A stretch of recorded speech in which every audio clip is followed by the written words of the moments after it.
تو مجھے یاد کیجیے گا انشاءاللہ. جزاک کیا اللہ. ابھی کر لوں سوال؟ جی انشاءاللہ. محترم ناظرین، میں آپ لوگوں سے ایک گزارش کروں گا، درخواست کروں گا کہ اگر آپ کے پاس کئی سوالات ہوں تو جو سب سے اہم سوال آپ کے نزدیک ہو اسی کو رکھیں، اور آپ خود اپنے بھائیوں کا خیال کریں کہ ان کو بھی موقع مل سکے تاکہ وہ بھی شیخ محترم سے اپنے سوال کر سکیں. میں اگلے گیسٹ کو ایڈ کرتا ہوں. اگلے گیسٹ ہمارے ہیں انصاری، وہ اپنا سوال کریں. السلام علیکم ورحمۃ اللہ وبرکاتہ. شیخ وعلیکم السلام ورحمۃ اللہ وبرکاتہ. خیریت سے شیخ؟ جی الحمدللہ. آج شیخ ارشد نہیں آئے، طبیعت ٹھیک ہے ان کی نہیں؟ جی تھوڑے ٹھیک ہو مشغول ہیں گئے. وہ. جی شیخ میرا سوال یہ تھا، آواز آ رہی ہے شیخ ٹھیک؟ جی آواز آ رہی ہے ابھی. جی شیخ میرا سوال یہ تھا، جس طرح سے اللہ کے نبی نے فرمایا کہ جب اللہ سے دعا کرو تو پہلے اللہ کی تعریف بیان کرو، اس کے بعد مجھ پر درود بھیجو، اس کے بعد اللہ سے اپنے لیے دعا مانگو. تو شیخ کیا اسی طرح سجدے میں جب ہم دعا اللہ سے کریں گے تو کیا سجدے کی حالت میں بھی اسی طرح کریں گے ہم؟ کیا اس میں پوری الحمدللہ رب العالمین پوری سورت پڑھنی ہے ہمیں اس میں؟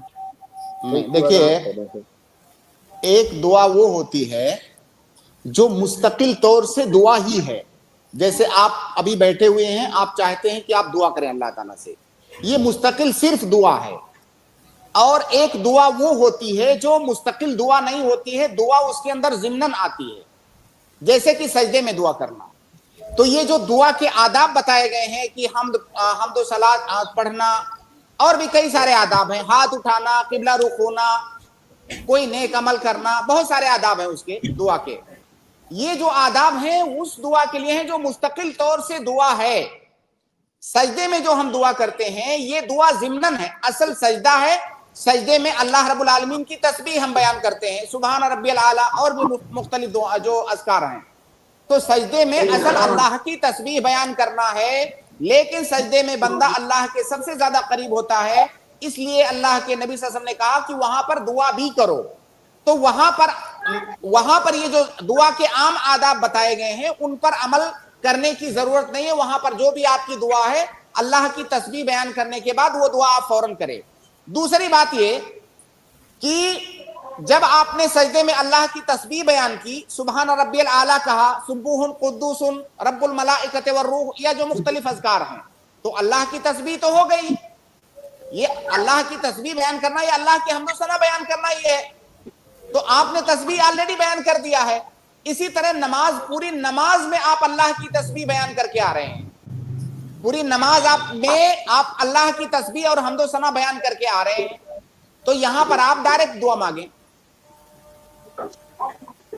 جی انصاری بھائی انشاءاللہ آپ کو جواب مل گیا ہے. پڑھنے کی، یعنی کہ جو جیسے درود شریف جیسے ہم دعا کرتے ہیں، اللہ کے رسول نے بتایا کہ ہاتھ اٹھا کے جب دعا کرو تو مجھ پر درود بھیجو. کہ جب ہم دعا ختم کریں گے شیخ ہاتھ اٹھا کر کے، تو کیا ختم کرتے وقت بھی درود و سلام اللہ کے رسول جی پہ ہمیں ہاں بھیجنا ہے؟ بالکل. جی بعض روایتوں میں اس کا بھی ذکر آیا ہے کہ آخر میں بھی اللہ کے نبی صلی اللہ علیہ وسلم پر درود بھیجنا ہے، اللہ تعالیٰ کی حمد و ثنا بیان کرنی ہے.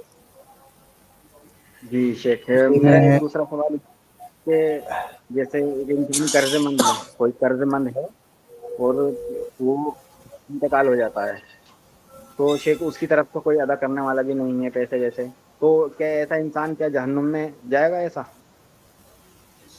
دیکھیے، جہنم میں جانے کا فیصلہ آپ اور ہم نہ کریں. ہم ایک جنرل حکم پر بات کرتے ہیں کہ جنرل حکم کیا ہے. اللہ کے نبی صلی اللہ علیہ وسلم کی حدیث ہے کہ نفس المؤمن معلقۃ بدینہ.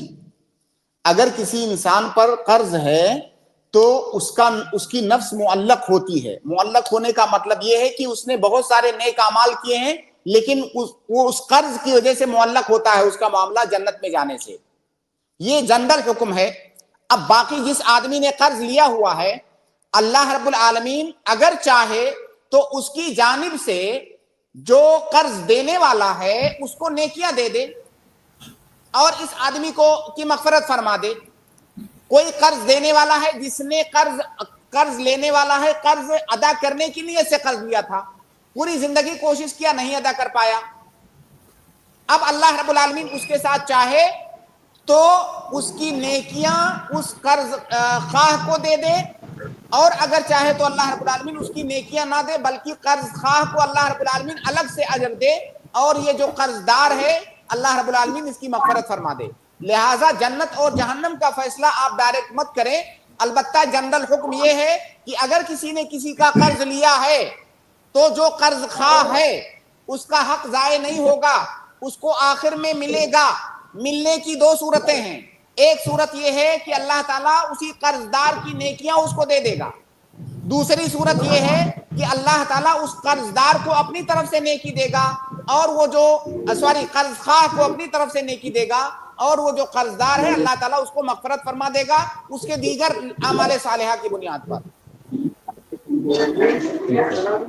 جی انصاری بھائی انشاءاللہ آپ کو جواب مل گیا ہوگا، تو دوسرے گیسٹ کو ایڈ کرتا ہوں، ان کو موقع دیتا ہوں۔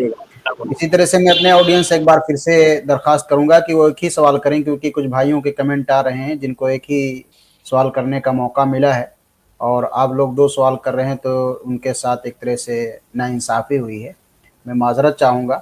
تو آپ تمام لوگوں سے میں درخواست کروں گا کہ ایک ہی سوال کریں تاکہ عدل و انصاف کا تقاضا برقرار رہے۔ اگلے گیسٹ ہمارے ہیں سسٹر، ان کو ایڈ کیا جا رہا ہے، وہ اپنا سوال کریں۔ جی سسٹر، آپ اپنا مائک انمیوٹ کریں اور سوال کریں۔ میں دوسرے گیسٹ کو ایڈ کرتا ہوں، ابو جبران، وہ اپنا سوال کریں۔ ابو جبران۔ السلام علیکم ورحمۃ اللہ وبرکاتہ۔ وعلیکم السلام ورحمۃ اللہ وبرکاتہ۔ مسئلہ یہ ہے کہ میں مسجد کے لیے نکل چکا ہوں، مسجد کے دروازے پر ہوں، جی، اور اب باقاعدہ مقدمہ کرنا پڑے گا آپ لوگوں پر کہ بھائی 35 منٹ سے کم میں بیٹھا ہوں انتظار میں، اور ابھی تک نمبر پتہ نہیں کیوں میرے، جب میں آیا تھا تو صرف 5 لوگ تھے۔ اور میرا سوال جو تھا وہ تھوڑا سا، اصل میں فقہا حضرات جو ہیں وہ تھوڑے نکتہ آفرینی بہت زیادہ ہے آپ لوگوں کے یہاں، اب تک شاید جرح و تعدیل والوں سے بھی زیادہ ہے۔ اچھا میں آپ کی آواز سن نہیں سکتا کیونکہ اقامت ہو رہی ہے، انشاءاللہ کل کسی وقت کوشش کروں گا۔ جی جزاک اللہ، انشاءاللہ پھر آپ دوبارہ جوائن ہوں اگلی اسٹریم میں، پھر آپ سوال کریں انشاءاللہ۔ بھائی ہمارے اگلے گیسٹ، جی شیخ، ایک سیکنڈ شکیل، ایک بہت اچھا نقطہ چھیڑ کے گئے ہیں وہ۔ جی فقہا حضرات کے ہاں نقطہ آفرینی ہوتی ہے، بہت اچھی بات انہوں نے کہی ہے، اور یہ بات بالکل سچی بات ہے۔ ایک یہاں پر فائدے کی چیز، علمی بات بتاؤں میں آپ کو بھی اور جو ہمارے آڈینس ہیں، کہ دیکھیے شریعت کے جتنے بھی علوم ہیں، چاہے وہ قرآن ہو، علوم قرآن ہو، علوم تفسیر ہو، حدیث ہو، اصول حدیث ہو، اصول فقہ ہو، علم اللغہ ہو، یہ جو تمام علوم ہیں، ان تمام علوم کے حاصل کرنے کا آخری مقصد کیا ہے؟ مطلب ٹارگٹ اور آخری منزل کیا ہے؟ آخری جو منزل ہے وہ ہے فقہ فی الدین۔ آخری ظاہر ہے آپ قرآن کو پڑھتے ہیں، ایک تو قرآن کی تلاوت ہے، اس کا اجر آپ کو ملے گا۔ اب قرآن کو سمجھنے کا کیا مطلب ہوتا ہے کہ قرآن کو سمجھ کے پڑھو؟ ظاہر ہے قرآن کی آیتوں کے اندر جو احکام بیان کیے گئے ہیں ان احکام کو سمجھو تاکہ ان پر عمل کرو۔ حدیث آپ پڑھتے ہیں تو حدیث کے الفاظ جو ہیں، اگر کوئی آدمی حدیث کے الفاظ صرف پڑھتا رہے پوری زندگی، جرح و تعدیل پوری زندگی پڑھتا رہے، اس حدیث کے اندر اللہ کے نبی صلی اللہ علیہ وسلم نے کون سے احکام بتائے ہیں، اسی طرح سے حدیث کے اندر جو احکام ہوتے ہیں ظاہری اور منصوص احکام، وہ تو بہت تھوڑے سے ہوتے ہیں۔ جیسے حدیثوں کی تعداد، صحیح حدیثوں کی تعداد تقریباً 11,000 کے آس پاس ہے بغیر تکرار کے۔ اب ان 11,000 حدیثوں میں کتنے مسائل آ جائیں گے آپ بتائیے؟ اگر اس کو آپ لکھنا چاہیں تو ایک کتاب میں لکھ ڈالیں گے۔ تو جو منصوص احکام ہیں ان حدیثوں کے اندر ان کی تعداد محدود ہے۔ اب ظاہر ہے فقیہ کا کام ہوتا ہے کہ ان حدیثوں کے اندر، ان آیتوں کے اندر جو اصول بتائے گئے ہیں، ان اصول کی بنیاد پر دنیا کے اندر پیش آنے والے تمام مسائل کا حل وہ نکالے۔ اس کے لیے اس کو نقطہ آفرینی کرنی پڑے گی۔ تو اگر فقہا کی یہ نقطہ آفرینی نہ ہو تو آپ کو دن کے اندر اگر 100 مسئلے پیش آتے ہیں تو 10 مسئلوں کا حل بھی شاید نہ آپ کو ملے، کیونکہ ان حدیثوں کے اندر، ان آیتوں کے اندر اصول بتائے گئے ہوتے ہیں، اور ان اصولوں کو سمجھنا ہی ایک فقیہ کا کام ہوتا ہے تاکہ جو نئے مسائل ہیں ان اصولوں کی روشنی میں اس کو حل کیا جا سکے۔ ورنہ اس دنیا میں کسی عالم کا مقصد جرح و تعدیل پڑھنا یہ مقصد نہیں ہے۔ جرح و تعدیل پڑھنا اس کا مقصد ہے یہ جاننا کہ حدیث صحیح ہے کہ نہیں، اور حدیث صحیح ہے کہ نہیں اس کا مقصد کیا ہے؟ تاکہ اس حدیث کے اندر جو احکام ہے وہ ان کا استنباط کیا جائے. تو لہٰذا اس لیے فقہا کو نقطہ آفرینی کرنی پڑتی ہے تاکہ آپ کو آپ کے مسائل کا حل مل سکے. جی جزاک اللہ خیر. شیخ اجازت ہو تو اگلے گیسٹ کو ایڈ کرتا ہوں انشاءاللہ. جی جی جی اگلے گیسٹ ہمارے سسٹر ہیں, وہ سوال کریں.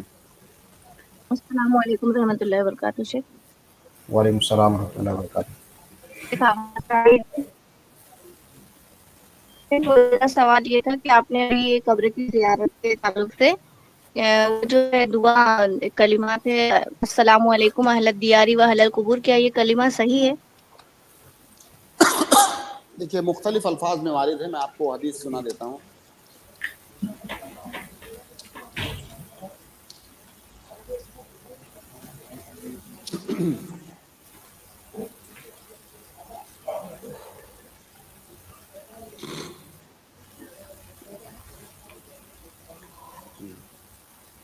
دیکھیے السلام علیکم اہل الدیار من المؤمنین والمسلمین وانا انشاء اللہ بکم للاحقون انتم لنا فرط ونحن لکم تبعون اسأل اللہ لنا ولکم العافیہ. مختلف کتابوں میں یہ حدیث موجود ہے جس میں کہ صحیح مسلم بھی ہے اور صحیح مسلم کے علاوہ دوسری کتابوں کے اندر بھی یہ حدیث ہے, اور یہ دوسری روایتوں میں دوسرے الفاظ میں بھی وارد ہے. تو بلا شبہ یہ الفاظ ثابت ہیں اللہ کے نبی صلی اللہ علیہ وسلم سے. میں نے پڑھے شیخ آپ کو بتائی وہ صحیح نہیں ہے جی اہل دیاری و اہل القبور کر کے. ابھی میں نے اہل الدیار پڑھا ہے. میں پوچھ رہی ہوں شیخ, مطلب کہ وہ صحیح نہیں ہے کہ یہ پوچھ رہے ہیں؟ نہیں, مجھے ابھی میں اس پر حکم نہیں لگا رہا ہوں. ظاہر ہے اس روایت کو کا حکم بھی دیکھنا ہوگا. جو میں نے جو الفاظ پڑھ کے آپ کو بتائے ہیں وہ صحیح ہے. ایک دوسرا سوال ہے پھر, جمعہ کے خطبے میں سورہ کاف کی کچھ خاص فضیلت ہے کیا؟ اکثر امام جمعہ کو کے دیکھا دن, جمعہ کے دن یا خطبے میں؟ جمعہ کے خطبے میں اللہ کے نبی صلی اللہ علیہ وسلم سورہ قاف پڑھتے تھے, اس کی فضیلت ہے. بعض روایتوں میں سورہ ملک کا بھی ذکر ہے, اس کی فضیلت ہے. سورہ کہف کے سلسلے میں جمعہ کے خطبے میں میرے علم میں نہیں ہے, واللہ اعلم. کاف نہیں شیخ, کاف ہی کہا ہے. قاف آپ نے کہا؟ اچھا میں سمجھا آپ نے, اچھا ہاں بالکل سورہ قاف ہے, میں نے کہف سنا, معاف کیجیے گا. سورہ قاف کی فضیلت ہے اللہ کے, بلکہ ایک صحابیہ کا کہنا ہے کہ اللہ کے نبی صلی اللہ علیہ وسلم کثرت سے پڑھتے تھے سورہ قاف, یہاں تک کہ ان کو سنتے سنتے مجھے سورہ قاف یاد ہو گئی. تو ظاہر ہے جب بہت زیادہ پڑھیں گے تبھی سنتے سنتے یاد ہوگی. تو اللہ کے نبی صلی اللہ علیہ وسلم پڑھتے تھے. بس یہاں پر ایک اہم بات چونکہ آپ نے چھیڑ دیا مسئلہ, وہ یہ کہ جیسے بہت سارے خطیبوں کو آپ دیکھتے ہوں گے کہ سورہ قاف کی تلاوت وہ نہیں کرتے ہیں, اور بہت سارے خطیب ایسے ہوتے ہیں جو سورہ قاف کی تلاوت آدھی کرتے ہیں, ایک رکوع آدھی چھوڑ دیتے ہیں. تو پہلی بات تو یہ کہ اگر سورہ قاف کی تلاوت آپ کر رہے ہیں تو پوری کیجئے, تب آپ کو سنت ملے گی. دوسری بات یہ کہ جو لوگ نہیں کرتے ہیں اس کی وجہ یہ ہے کہ سورہ قاف اگر مکمل آپ پڑھنے جائیں تو آپ کا خطبہ بہت زیادہ لمبا ہو جائے گا. آپ کو ظاہر ہے سورہ قاف کے ذریعے سے صرف آپ ہندوستان کی عوام کو واعظ و نصیحت نہیں کر سکتے, وہ سورہ قاف کو نہیں سمجھتے ہیں. آپ کو خطبے کے اندر واعظ و نصیحت بھی کرنی ہے, اس لیے بہت سارے خطبہ سورہ قاف کو نہیں پڑھتے ہیں, وہ دوسرے واعظ و نصیحت اپنی زبان میں کرتے ہیں. اللہ کے نبی صلی اللہ علیہ وسلم کے زمانے میں کیا مسئلہ تھا کہ سارے صحابہ کرام قرآن کو سمجھ رہے ہیں, ان کی زبان میں ہے, تو سورہ قاف کے اندر ہی اتنی زیادہ واعظ و نصیحت ہے کہ وہ خطبے کے لیے کافی ہے. تو لہٰذا اگر کوئی سورہ قاف اس لیے نہیں پڑھتا ہے کہ خطبہ بہت زیادہ لمبا نہ ہو جائے, اسے لوگوں کو واعظ و نصیحت کرنی ہے, سورہ قاف کے ذریعہ سے واعظ و نصیحت ان کے لیے مفید نہیں ہے کیونکہ وہ سمجھ نہیں سکتے اس کو, تو اس میں انشاءاللہ کوئی حرج کی بات نہیں ہے. جی سسٹر انشاءاللہ آپ کو جواب مل گیا ہوگا, وہی ہے. تو ہمارے اگلے گیسٹ ہیں واجدہ تبسم, ان کو ایڈ کیا گیا, اپنا سوال کریں. السلام علیکم شیخ. وعلیکم السلام ورحمۃ اللہ وبرکاتہ. تو میرا زکوٰۃ کے بارے میں سوال ہے کہ جو زمین ہم نے زمین خریدے رہنے کے لیے